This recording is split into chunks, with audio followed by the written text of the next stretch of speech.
Olá pessoal, uma boa noite a todos aí, né? Que o Senhor Jesus ele possa nos dar direção a respeito do que vai ser exposto aqui nesse vídeo.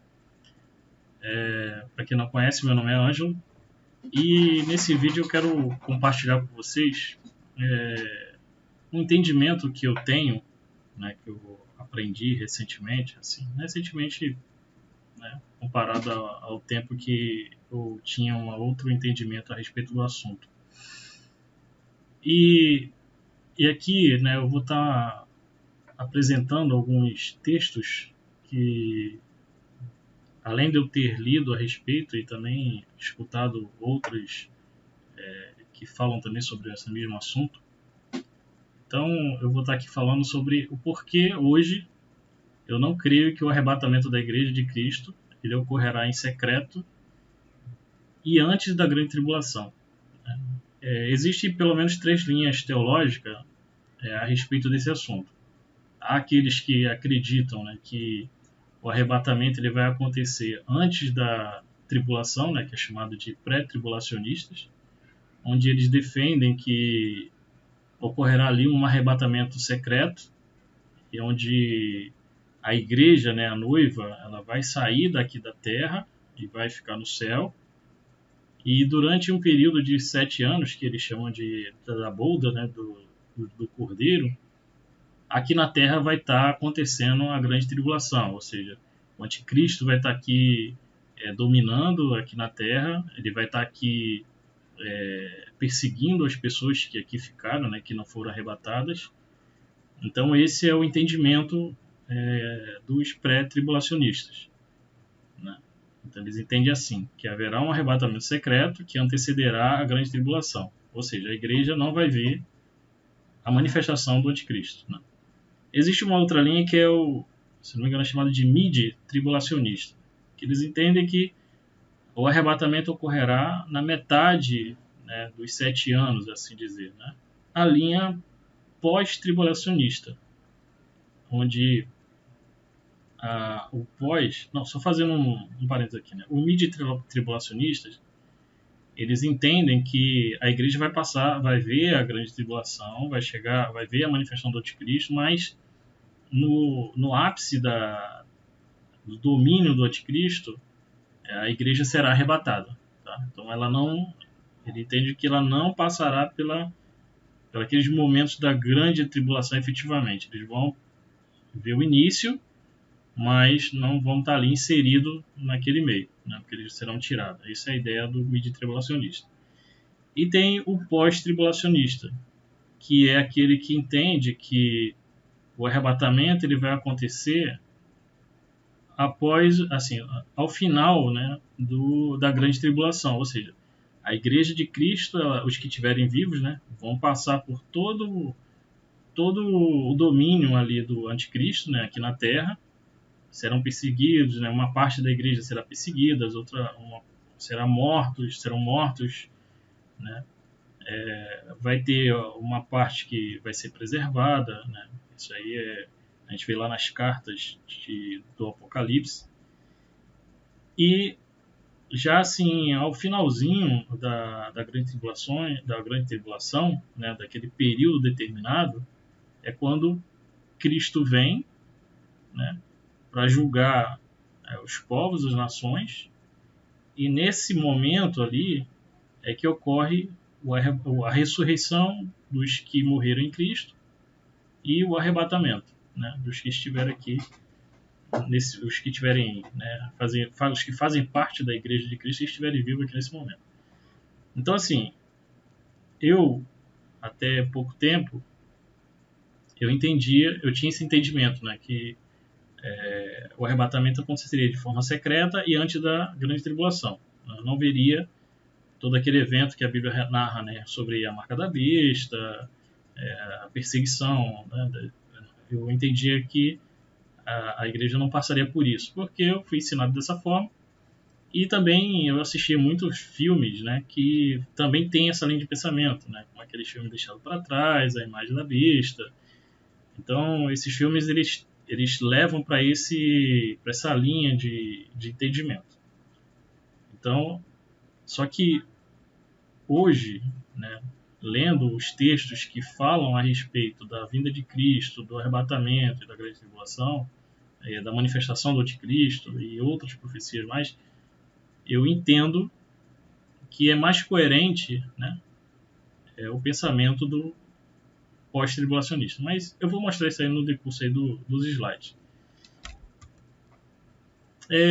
Só para, né, não criar alguma confusão ou debates desnecessários, ou comentários desnecessários, o meu objetivo aqui não é criar nenhum tipo de contenda ou dizer que a pessoa que acredita na linha teológica do pré-tribulacionismo, essa pessoa não vai ser salva. A que acredita no mid-tribulacionista não vai ser salva. Ou a que o pós vai ser salvo e os outros não vai ser. Não é nada disso. Até porque, independente da linha teológica que você acredite, né, se o arrebatamento vai acontecer antes, no meio ou no fim, isso não é condicionante, né, para a salvação. Isso não é. O que vai garantir a salvação é a sua vida com Deus, diante de Deus, né, uma vez que você está ali obedecendo, está se mantendo ali enquadrado nos mandamentos do Senhor Jesus, né, se afastando do pecado, né, se consertando, né, reconhecendo os seus erros e se arrependendo dos seus pecados e buscando praticar obras de arrependimento, né, deixando para trás tudo aquilo de errado que já cometeu e está seguindo uma novidade de vida. Então, e se manter assim até a vinda de Cristo ou até a sua morte, né? Então, independente de você acreditar que vai ser pré, mid ou pós, isso não vai ser relevante. Porém, é interessante a pessoa seguir um pensamento, ou pelo menos ter já que a pessoa que tem interesse nesse assunto, ou aqueles que também, de alguma forma, repassam o que entende a esse respeito para outros, né? É interessante que, quando fizer isso, busque ter uma coerência, né, naquilo que está sendo ensinado, para que você não ensine algo que não é muito, não tem assim, podemos assim dizer, não tem muita coerência com o contexto bíblico, né? Então, a ideia é justamente isso, é só trazer aqui, né, alguns textos que falam sobre o arrebatamento e a vinda de Cristo, e que você que está assistindo, você possa também, né, você tem acesso à Bíblia, você possa ler, pedir direção a Deus, né, fazer a sua oração sincera e pedir orientação ao Espírito Santo para que ele possa te orientar a respeito daquilo que está sendo exposto. Se vai te edificar, né, se isso é algo vindo no Espírito, né, então vai trazer edificação. Se não, não vai te fazer nada demais, né? Você vai ter apenas uma informação literal. Mas o objetivo não é esse. O objetivo é trazer aí o entendimento, né, aquilo que eu tenho aprendido, né, a respeito do assunto, e também motivar você que está assistindo a meditar também nesse assunto, que é muito interessante. Hoje em dia, as pessoas têm preocupado muito em conquistas, né, em buscas, em realizações, e aquilo que de fato é importante para a fé dela, para a vida espiritual dela, ela não tem buscado isso com tanto afinco. Então acho que vale a pena se interessar nesses assuntos. Então, assim, como eu falei, né, eu vou estar aqui trazendo alguns textos, né, que me fazem entender que a igreja, né, do Senhor Jesus, né, ou a noiva, né, os que estiverem vivos sua vinda passarão pelo período destinado ao estabelecimento do governo do anticristo aqui na Terra. Então, eu entendo que a igreja vai estar passando por aqui. O Senhor Jesus, né, quando esteve aqui na Terra, ele fez um discurso escatológico, né? Isso pode ser visto no livro de Mateus, e também tem alguma coisa no livro de Lucas, mas o livro de Mateus ele é um pouco mais, tem um pouco mais de conteúdo, né? O livro de Lucas também um pouco mais de detalhes, né? Mas eles se completam, se complementam, tá? O livro de Mateus tem algumas informações, de Lucas tem outras, mas todos eles apontam para um mesmo fim. Então você pode, eu coloquei aqui, né, Mateus capítulo 24 e 25, né, porque eles são complementares, né? Aqui os dois falam aí de acontecimentos futuros. E nesse capítulo 24, o seu Jesus, quando ele faz esse discurso escatológico do que vai acontecer no fim dos tempos, ele cita Daniel.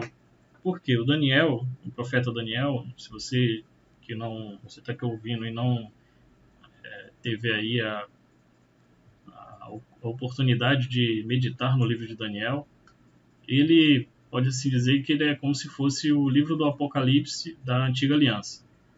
Então, Deus revelou profecias a Daniel de acontecimentos da sua época, um pouco depois da sua época, e projetando para os nossos tempos atuais e para o fim. Então, Daniel ele foi um homem privilegiado aí com relação, tanto ele quanto João, né? Foram homens privilegiados aí de terem aí de primeira mão aí informações não para o seu tempo, mas para o tempo bem à frente, né, da sua existência. Então, o livro de Daniel, aquelas revelações que é dada a ele, ela foi apresentada ali um tempo determinado para que tudo se cumpra, né? Que é o que tem lá, né, que fala referente lá a 70 semanas de Daniel, né, que são 70 semanas de anos. Então, esse período de 70 semanas de anos, ou 70 semanas apenas, né, ela é o tempo, né, que foi traçado ali por Deus para que tudo acontecesse.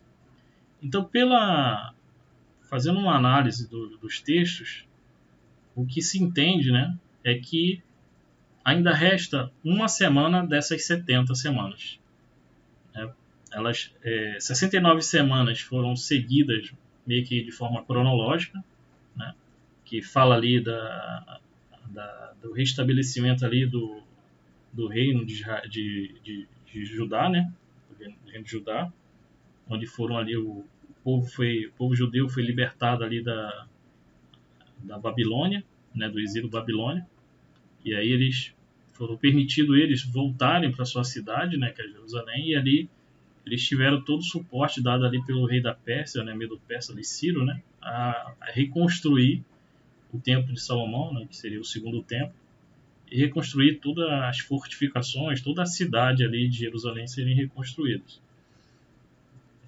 Então, esse evento, né, essa profecia já aconteceu e estava dentro das 69 semanas ali. Até a vinda de Cristo e a crucificação dele, está incluso isso. Essas 69 semanas está incluso, né? Desde ali a construção do templo até a morte de Cristo, ela ali fecha o ciclo de 69 semanas. De Cristo para os dias atuais e até chegar a última semana, né? Que é um período aí que a gente entende, considerando aí uma semana como sendo uma semana de ano, né? Então a gente entende que uma semana tem 7 anos, né? Refere-se a 7 anos, né? 7 dias, 7 anos.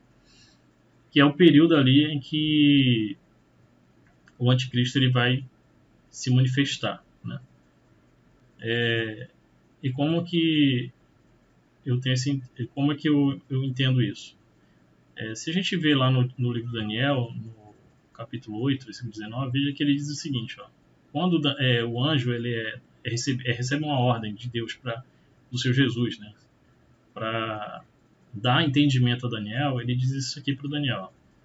E disse, eis que te farei saber o que há de acontecer no último tempo da ira, porque esta visão se refere ao tempo determinado do fim, ou seja, aquilo que estava sendo revelado a Daniel a respeito das visões que ele estava tendo, aquilo não apontava só para o tempo em que ele estava vivendo, mas sim um tempo ainda muito distante, que é o que está nos alcançando hoje.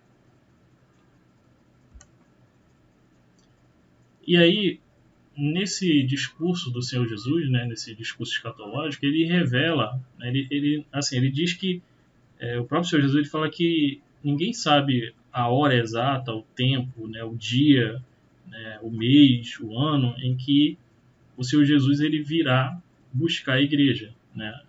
E ali é onde ele fala de vir, essa segunda vinda dele não vai ser uma vinda como na primeira, ele vai vir agora glorificado, com todo o seu poder e majestade. Ele não vai vir mais como um homem, né? Ele vai vir como ele é hoje, né? Então ele vai vir com o juízo, né? Sendo que nessa vinda dele ocorrerá ali a ressurreição dos que morreram em Cristo e que estão no descanso, aguardando essa vinda, e a ressurreição e o arrebatamento, né? Tanto daqueles que vão ressurgir quanto aqueles que estão vivos, né? E ambos, né? Tanto os que estavam mortos quanto os que estavam vivos serão transformados, receberão corpos incorruptíveis, né? Corpos glorificados, imortais, e esses serão juntos arrebatados para encontrar com Cristo nos ares, né? No caso, nas nuvens. E quando o Senhor Jesus fala desse evento, ele não deixa o entendimento de que esse evento ocorrerá de forma secreta, sem ninguém saber. E um dos versículos, né, que é dito lá em Mateus 24, né, no caso aqui Mateus 24, 27, ele diz o seguinte, ó, porque assim como o relâmpago sai do Oriente e se mostra, ou seja, se ele se mostra, então não é oculto, né? Então a Bíblia, aqui Jesus está falando aqui, ó, assim como o relâmpago sai do Oriente e se mostra até o Ocidente, ou seja, é como se ele cortasse, né, o céu, assim há de ser a vinda do Filho do Homem.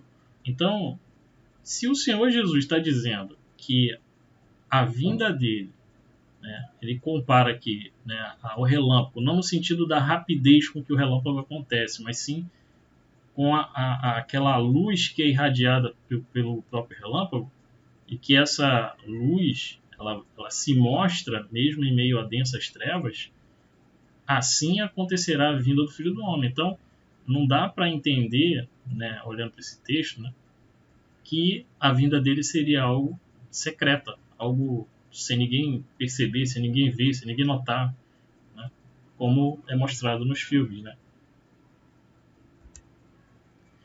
E ainda, né, no mesmo capítulo 24, o Senhor Jesus ele diz o seguinte, que logo em seguida a tribulação daqueles dias, quer dizer, embora não se tenha uma data, uma hora, né, um dia, um ano, mas o Senhor Jesus ele revela sinais que antecederão o surgimento dele, a segunda vinda dele. Então, isso são sinais que aqueles que estão vivendo na fé e que têm o entendimento das Escrituras, eles vão entender quando estiver diante desses sinais que a vinda do Senhor está muito mais próxima do que anteriormente. Então ele diz o seguinte, ó, que logo em seguida a tribulação daqueles dias, aqui ele está se referindo à grande tribulação no período lá do domínio do anticristo. E aí ele diz, ó, o sol escurecerá, a lua não dará sua claridade, as estrelas cairão do firmamento e os poderes dos céus serão abalados. Então aparecerá no céu o sinal do Filho do Homem, que é Cristo. Todos os povos da terra se lamentarão e verão, ou seja, eles todos verão o Filho do Homem vindo sobre as nuvens do céu, com poder e muita glória. E ele enviará os seus anjos com grande clangor de trombeta, lembra dessa palavra aqui, trombeta, os quais reunirão os seus escolhidos dos quatro ventos de uma a outra extremidade dos céus. Então, vamos pensar aqui. Se a vinda do Senhor Jesus ela será secreta, né, como os filmes mostram, né, e como algumas pessoas sustentam essa ideia, como que seria imperceptível uma situação como essa, do sol escurecer, da lua não dar mais a sua claridade, das estrelas caírem do firmamento. Imagina uma estrela caindo do firmamento, né? Que o firmamento é o céu, tá? Os poderes dos céus sendo abalados, como que as pessoas não perceberiam tal coisa? Seria algo um tanto contraditório isso. E aí ele fala que aparecerá no céu o sinal do Filho do Homem e todos os povos da terra se lamentarão. Esses que fala que se lamentarão, aqui não está se referindo aos santos, aos que vivem uma fé em Cristo. Mas esses se lamentar são aqueles que não deram a devida atenção ou não deram credibilidade aos mandamentos do Senhor Jesus. Preferiram seguir a sua vida de acordo com as suas próprias vontades. Não buscaram seguir a Cristo, né? Conforme a Bíblia nos orienta, né? Conforme Deus nos orienta a segui-lo. Então, esses, quando verem esse sinal, eles vão se lamentar, porque não haverá mais oportunidade para eles, naquele momento, de arrependimento. Porque quando eles perceberem que Cristo está vindo, os salvos, né, os que morreram em Cristo, assim como os que estiverem aqui vivos, esses já estarão sendo ressuscitados, transformados e indo em direção ao encontro com Cristo. Então, esses aqui que tiveram a oportunidade de se arrependerem dos seus erros e de se voltarem e se sujeitarem ao Senhor Jesus, eles vão se lamentar porque eles vão entender que eles não têm a oportunidade de fazer aquilo que eles deveriam já ter feito. Então, esses vão se lamentar. E aí, você veja que, observa que o texto de Mateus fala aqui da vinda do Filho do Homem sobre as nuvens do céu, né? Guarda isso, nuvens do céu. Ele enviará os seus anjos, né? O clangor de trombeta. Você vê que ele fala dessas palavras aqui, elas têm... existe um porquê delas estarem aqui, e a gente vai ver mais para frente. E ele fala aqui da reunião dos seus escolhidos. Quem são os escolhidos? Os escolhidos do Senhor são aqueles que pertencem ao corpo dele. E quem pertence ao corpo de Cristo? É a igreja, é a noiva. Esses escolhidos, né, não o corpo de Cristo, ele não é feito pela metade, né? Ele é completo. Então, assim, a ideia de dizer que uma parte da igreja vai ser arrebatada enquanto outros que não deram a devida obediência a Deus vão ficar aqui, eles vão... essa é a ideia, tá? Os que defendem esse pensamento pré-tribulacionista, eles defendem assim, que aqueles que ficarem, né, eles vão, para poderem serem salvos, eles vão pagar com a própria vida, com o próprio sangue para ser salvo. Isso também é uma heresia, porque nenhum homem pode ser salvo pelo seu próprio sangue. O único sangue que pode salvar alguém é o sangue do Senhor Jesus. Fora esse sangue, não salva mais ninguém. Então, essa ideia de dizer que uma parte da igreja vai ser arrebatada, e aí os que ficarem aqui, né, que são aqueles que frequentavam a igreja, mas não assumiam o compromisso com Deus, aqueles que eram simpatizantes da fé cristã, ouviam louvores, mas não se comprometiam com a fé em Cristo. E aí, quando aconteceu o arrebatamento secretamente, né, assim como os pré-tribulacionistas defendem, aí essas pessoas vão cair em si e falar: poxa, de fato aquilo que falaram aconteceu, então agora eu vou começar a buscar Jesus e vou pagar com meu sangue para poder... Não, isso não é bíblico. Esse ensinamento é uma heresia, isso não é bíblico. Mas vamos lá. Então, memoriza esses eventos aqui, porque existe uma razão deles estarem aqui. Lá no primeiro capítulo de Apocalipse, um outro texto aqui também, ele diz o seguinte, né? Quando João escreve lá, ele fala assim, ó, eis que vem com as nuvens, né? Olha que aqui ele fala aqui, ó, vindo sobre as nuvens, né? Isso em Mateus 24. E lá em Apocalipse, né, no capítulo 1, versículo 7, está dizendo, ó, eis que vem com as nuvens. Quem vem com as nuvens? O Senhor Jesus. E ele diz, ó, e todo o olho verá. Ou seja, Se a vinda dele todo olho verá, então não é secreto. Até quantos o transpassaram. Aqui aponta para aqueles que o afligiram na crucificação, né? Aqueles que espancaram, violentaram, mataram. Mas assim, aí alguém pode perguntar, pô, mas como é que se eles estão mortos, como é que eles vão ver? Tá, isso aqui é um outro foco, né? Um outro tema, assim, um outro assunto a ser. Eu até fiz um estudo falando sobre isso, mas depois eu até tento gravar um vídeo falando sobre esse estudo que eu fiz. Eu só fiz o estudo escrito, não fiz vídeo. Mas eu tenho um entendimento, e tem algumas pessoas que eu conheço que são muito mais estudadas do que eu nas questões bíblicas e teológicas, também concordam com o pensamento. Mas assim, não vou entrar nesse detalhe agora, que é um pouco mais extenso. Mas assim, o que está escrito é que até eles vão ver quando o Senhor Jesus vier. E olha o que acontece, ó, todas as tribos da terra se lamentarão sobre ele. Veja que a mesma fala, né, o mesmo texto, né, que foi escrito lá em Mateus, também está aqui no livro de Apocalipse, né, relatado por João. Então aqui, ó, os textos apresentados, é possível perceber que a vinda do Senhor Jesus será vista por todos, né? Então, assim, eu entendo que esse arrebatamento ele não ocorrerá de forma secreta, né, como alguns afirmam. Um outro detalhe também, né, que vale ressaltar é que quando o Senhor Jesus fala da ressurreição, ele diz que a ressurreição, né, ele vai ressuscitar, né, os mortos, né, os salvos, no último dia. Então, assim, é no último dia que a ressurreição irá acontecer. E como vimos lá no texto lá de Daniel, existe um tempo determinado. Então, esse último dia está relacionado ao último dia dentro daquele tempo determinado por Deus e que foi revelado a Daniel. Então, nesse último dia, que ocorrerá a vinda do Senhor, é o dia em que vai haver o arrebatamento, conforme está lá em João, né, no capítulo 6, versículo 39, você pode ver isso também no versículo 40. Ele repete isso 4 vezes, né? Repete no mesmo capítulo, ele repete no versículo 39, no 40, no 44 e no 54. Vale a pena dar uma conferida lá.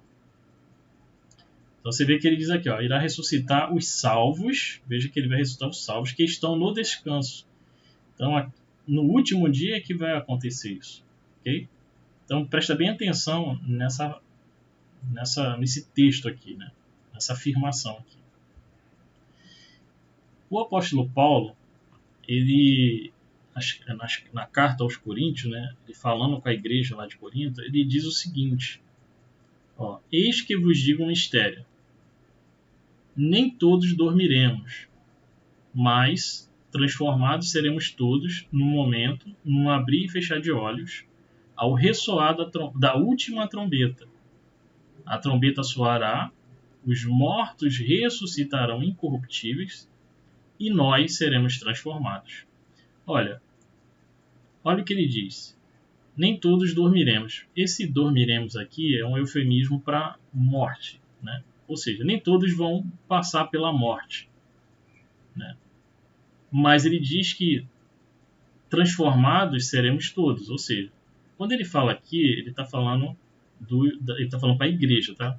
Essa carta aqui ele está falando com a igreja. Então, ele não está falando dos incrédulos, dos ímpios, né? Daqueles que não têm uma aliança com o Senhor. Então, ele está falando aqui com aqueles que têm uma aliança com Cristo. Então, nem todos que vivem a fé em Cristo vão morrer, vão passar pela morte. Alguns vão estar vivos na vinda de Cristo.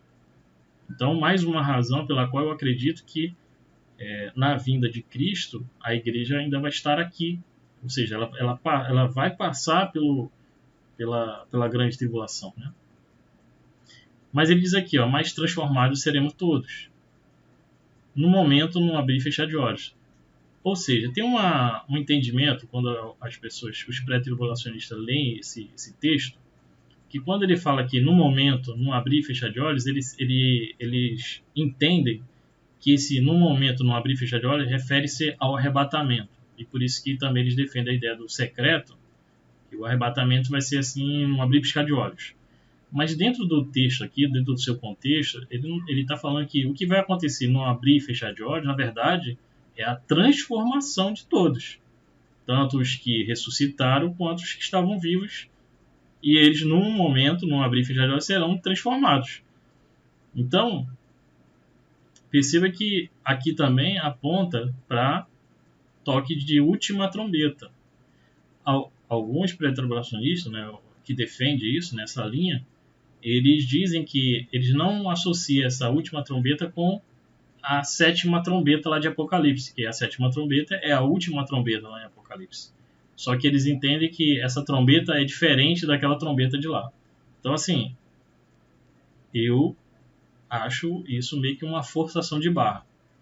Porque não faria muito sentido ter duas últimas trombetas.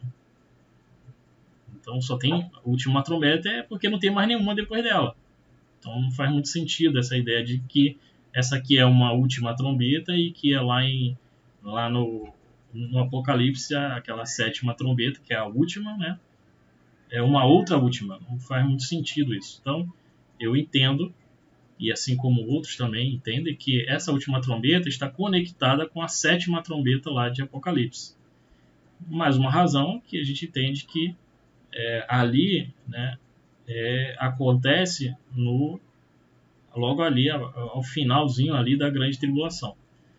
E você veja que os textos se conectam. Você vê que quando soa a trombeta, os mortos são ressuscitados, né, incorruptíveis, ou seja, eles recebem novos corpos,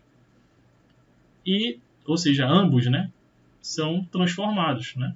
Então, aqui está falando aqui do momento em que ocorre a ressurreição. Então aqui, como está ocorrendo a ressurreição nesse momento, isso quer dizer que, ou seja, se ao soar da última trombeta ocorre a ressurreição, e como vimos lá nos textos de João, que o Senhor Jesus irá ressuscitar, né, os salvos que dormem no último dia, então o toque da última trombeta está conectado com o último dia, que foi revelado lá para Daniel. Então, assim, há uma conexão. Esses textos eles não são colocados aí à toa. E Paulo ainda, né, inicialmente ele falou sobre Paulo falando para os de Coríntio, né? Aqui Paulo está falando para os de Tessalônica, né, os tessalonicenses. E olha o que Paulo fala. Ora, ainda vos declaramos por palavra do Senhor isto. Nós, né, ele falando ali com a igreja, nós, incluindo ele, né, os vivos, ele está falando isso aqui, né, lá no momento em que ele está falando, tá? Nós, os vivos, os que ficarmos até a vinda do Senhor. Então, assim, claro, Paulo já morreu. Então, o nós, os vivos, está associado àqueles que fazem parte da igreja e vão estar vivos no momento lá em que o Senhor vir. Então ele fala, ó, nós, os vivos, os que ficarmos até a vinda do Senhor, de modo algum precederemos os que dormem. Ou seja, os vivos,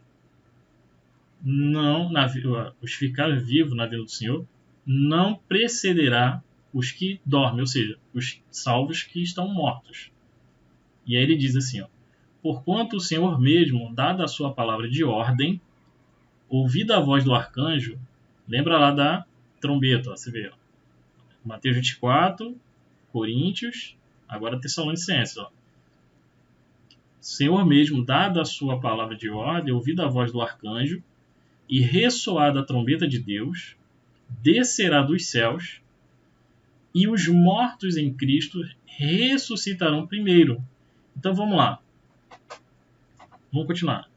Os mortos em Cristo ressuscitarão primeiro, depois nós, os vivos, os que ficarmos, seremos arrebatados juntamente com eles. Quem são eles? Os mortos que ressuscitarão primeiro. Entre nuvens, para o encontro do Senhor nos ares. E assim estaremos para sempre com o Senhor. Então vamos meditar aqui. Nós vimos lá que o Senhor Jesus, que existe um tempo determinado, que foi revelado a Daniel. Então existe um último dia. Lá no livro de João, o Senhor Jesus ele diz que ele vai ressuscitar, né, os que dormem, os salvos que estão dormindo no descanso, no último dia, não é isso? Lá o Senhor Jesus, no livro de Mateus, ele fala a respeito da sua vinda, associando lá a toque de trombetas, ao encontro no céu. E Paulo aqui ele está dizendo que existe uma ordem, ou seja, para haver o arrebatamento, tem que haver ressurreição. E para haver ressurreição tem que ser o último dia. Então, assim, o arrebatamento ele não ocorre antes da ressurreição. Isso é fato. Porque ele diz, que primeiro, veja que ele diz assim, de modo algum precederemos os que dormem, ou seja, de modo algum seremos tirados, ou seja, seremos arrebatados dessa terra antes dos que já morreram em Cristo, antes daqueles que estão descansando. É isso que Paulo está falando. E aqui ele explica. Então, assim, a ressurreição ela tem que acontecer primeiro, para depois os que estão vivos serem arrebatados juntamente com os que foram ressuscitados para encontrar com Cristo nas nuvens. Então, assim, existe uma ordem para que os eventos ocorram. Então, mais uma vez, né, você veja que os textos eles se complementam, eles se respondem, né, eles se conversam. Então, eu entendo aqui que é muito claro essa questão. Né? Mas vamos lá. Uma outra informação, aí já está lá no livro de Apocalipse, é o seguinte. Olha só o que diz aqui no texto. Vi ainda as almas dos decapitados por causa do testemunho de Jesus, bem como por causa da palavra de Deus. Tantos quantos não adoraram a besta, nem tampouco a sua imagem, e não receberam a marca na fronte e na mão. E viveram e reinaram com Cristo durante 1000 anos. Né? Aqui está falando do reino milenar que ocorre após ali a grande tribulação. E aí diz assim, os restantes dos mortos não reviveram até que se completasse 1000 anos. Isso aqui ele está falando porque quando o Senhor Jesus, se você ler o capítulo 19, ele vai falar aqui da guerra que houve ali do Amargedon, né? Onde o Senhor Jesus com os salvos, né? Que formam ali o exército dele, né? Que a noiva, ela forma um exército junto com Cristo e ela vem contra, né, o anticristo, a besta, o falso profeta, e batalha com todos aqueles reinos, né, que se associaram ao anticristo. Né? Então, ali houve uma grande matança. Então, aqueles que morreram ali, isso é o meu entendimento nesse versículo aqui, que esses que não reviveram são essas pessoas. E ele diz aqui, né, que esta, né, após esse evento, ele fala assim, esta é a primeira ressurreição. Bem-aventurado e santo é aquele que tem parte na primeira ressurreição. Sobre esses, a segunda morte não tem autoridade. Pelo contrário, serão sacerdotes de Deus e de Cristo e reinarão com ele 1000 anos. Então, vamos entender aqui.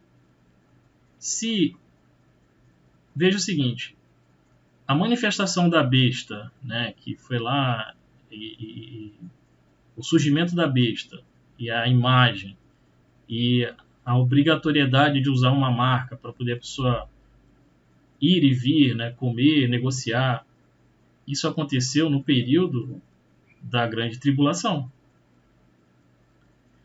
E essas almas decapitadas, elas foram decapitadas justamente por quê? Porque elas não concordaram com esse tipo de regime. Então, e essas almas decapitadas fazem parte, né, da igreja do Senhor Jesus. Logo, eu entendo que, como a igreja ela não é picotada, né, assim, o Senhor Jesus está nas bodas com uma parte do seu corpo e a outra parte do seu corpo está sendo massacrada pelo anticristo. Não, porque aqui se veja que eles foram mortos e mantiveram a sua fé. Então, eles eram fiéis ao Senhor, eles fiéis até a morte.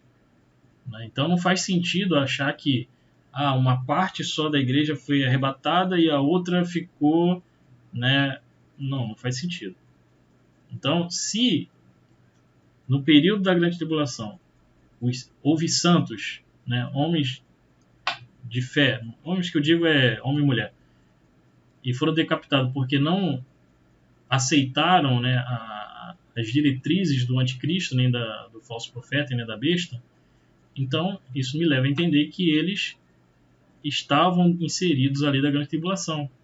E como a primeira ressurreição ocorre nesse contexto, e como também foi dito pelo Senhor Jesus, que o arrebatamento não ocorre antes da ressurreição, então, se essa é a primeira ressurreição e o arrebatamento ele não pode acontecer antes da ressurreição, então isso quer dizer que não faz sentido que haja um arrebatamento antes do acontecimento desse evento.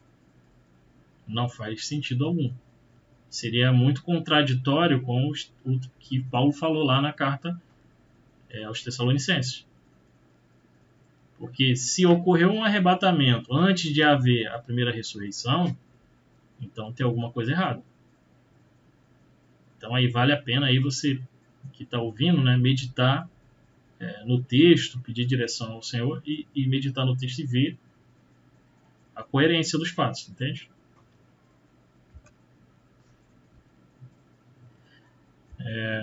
Então aqui eu chego a uma conclusão, né? Aqui é a minha conclusão, é claro, é minha opinião, tá?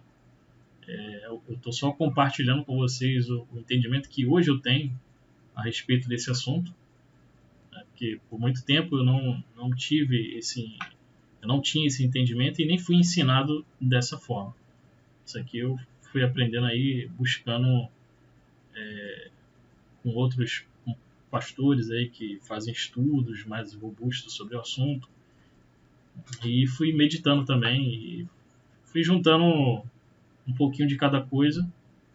Então hoje eu entendo, né, eu estou mais propenso, né, a entender que a linha teológica pós-tribulacionista ela é mais coerente com os textos bíblicos, né, mediante o que a gente apresentou aí. E existem muitos outros textos que podem ser também explorados nesse aspecto, mas eu entendo assim que o arrebatamento da Igreja de Cristo ele ocorrerá ali já no finalzinho da grande tribulação, e que eu entendo que os que estiverem vivos, né, eles vão passar, sim, eles vão ver, vão estar ali inseridos no domínio ali do anticristo. Até porque, se a gente olhar tanto para o livro de Daniel quanto para o Apocalipse, fala que vai chegar um momento em que Deus vai permitir, por um período de 42 meses, que corresponde aí a 3 anos e meio, considerando cada mês com 30 dias, né, que o anticristo ele vai ter total domínio sobre os santos. E ele vai prender, vai matar. E Deus vai permitir que isso aconteça. Né? Então, uma parte da igreja ela vai ser levada para a prisão, uma parte vai ser morta, uma parte vai ser protegida nesse aspecto. E como é que eu percebo isso? Né? Como é que eu me baseio nisso?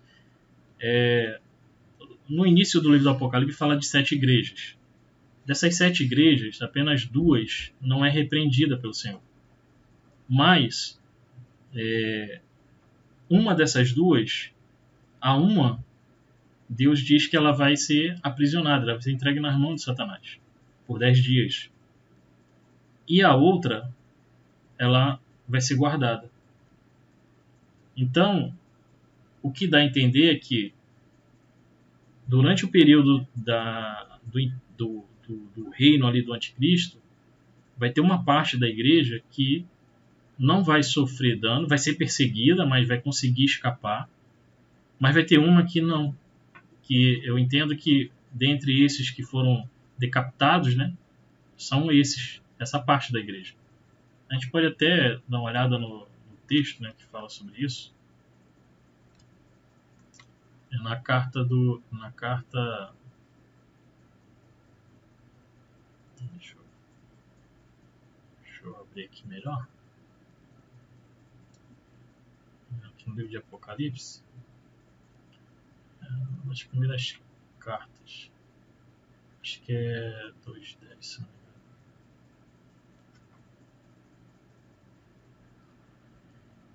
engano. Vamos lá. Ó, a igreja de Esmirna, ele diz o seguinte, ó. Ao anjo da igreja de Esmirna escreve. Deixa eu ver se dá para me aumentar mais um pouquinho aqui. Não.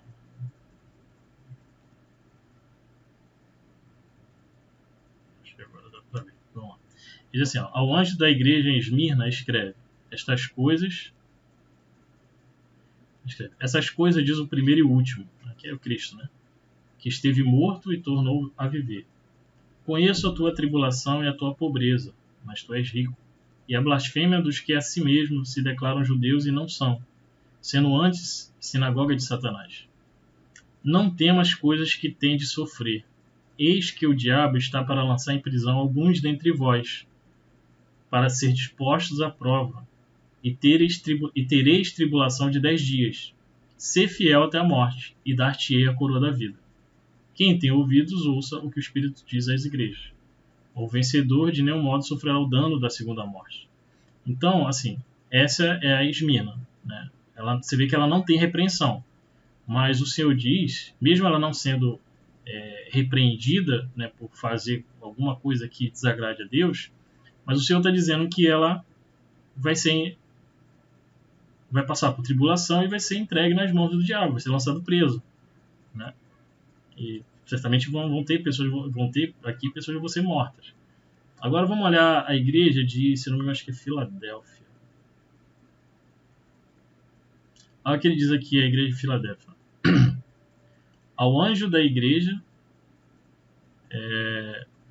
ao anjo da igreja de Filadélfia escreve: estas coisas diz o santo, o verdadeiro, aquele que tem a chave de Davi, que abre e ninguém fechará, e que fecha e ninguém abrirá. Conheço as tuas obras, eis que tenho posto diante de ti uma porta, a qual ninguém pode fechar, que tens pouca força. Entretanto, guardaste a minha palavra e não negaste o meu nome. Eis que farei que alguns dos que são da sinagoga de Satanás, desses que a si mesmos se declaram judeus e não são, mas mentem, eis que os farei vir e se prostrar farei vir e prostrar-se aos teus pés, e conhecer que eu te amei. Porque guardaste a palavra da minha perseverança, também eu te guardarei da hora da aprovação que há de vir sobre o mundo inteiro, para experimentar os que habitam sobre a terra.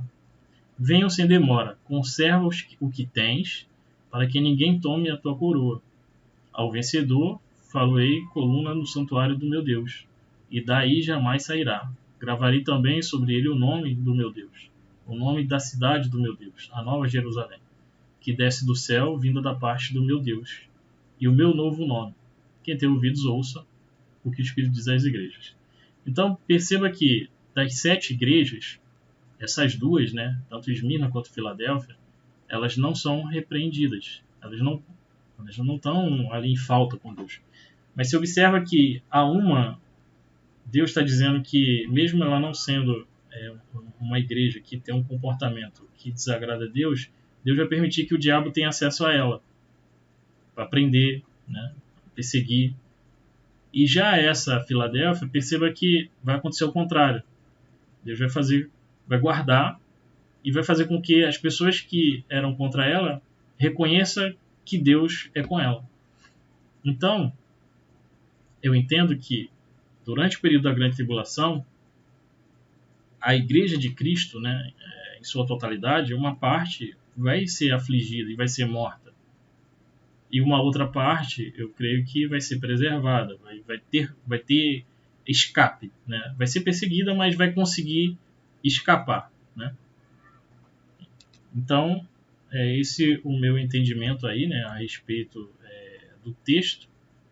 Espero que vocês tenham, né, gostado aí da exposição, né, do tema, e vocês não são obrigados a concordarem com a minha opinião, mas sugiro que vocês meditem, né, nos textos, leiam, busquem, né, conhecer um pouco mais sobre os assuntos, e se for útil, né, se o assunto edificou você, né, se quiser compartilhar com outras pessoas, fique à vontade.